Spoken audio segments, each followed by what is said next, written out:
Some of the things that are different about presenting online. And I mentioned to some of the folks who were in our teleconference this week how, in some ways, I'm grateful for this opportunity because more public presentations happen online now than happen in real face to face venues. You have listened to more speakers giving speeches on YouTube than all the political speeches you've listened to in your whole life, maybe. But probably, especially the live ones, possibly even more than the speeches that you've heard in church or school.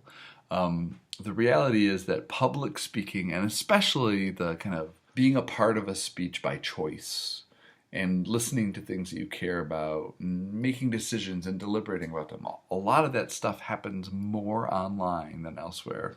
So the fact that the Academy still hasn't really quite caught up with those digital rhetorics, to me is a shame. And so I'm not sad that we're pivoting these assignments. I'm sad about the timing because pivoting in the middle of the semester isn't easy.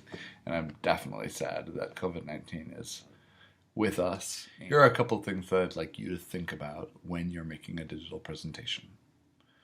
As you know, from the very beginning of this class, I've been telling you that the most important thing about giving a speech is not the content of the speech. It's also not the presentation skills of the speaker. What it definitely is the connection between the speaker and the audience. Really, the feedback and the listening to the audience, which I've taught you over and over again, is especially communicated through eye contact, is the most important thing.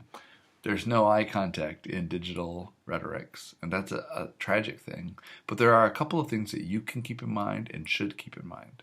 One of those is that there is a sense of place that profoundly defines the experience of a speech like this.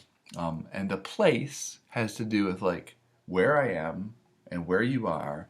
And I, as the speaker, need to acknowledge to some degree that we're in different places, but the place that you're in kind of makes sense with my place. Like I want to communicate a kind of relatability in terms of place in all the ways that I can think of. So like I want to even like directly reference you and the place that you are and what you're doing right now and the distractions that you may or may not have, or how my topic, how my information sits in the place where you are. So that's one of the most important first principles that I'd like you to think about.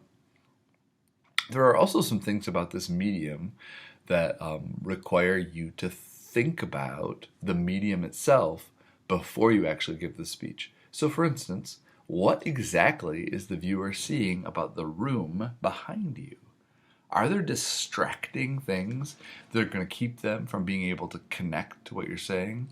Is the light in the room, and hopefully this is not the case right now, better than the light that's on the face of the speaker? If it is, then you've got to find a different place to actually give your speech because you really want them to be paying attention to you, and you want your room to, if anything, really connect you to the person who's giving the speech. So thinking about that beforehand is very important. Another thing that you might want to think about has to do with transitions in your speech. So because you're in a digital context, you don't actually have to stay in one place.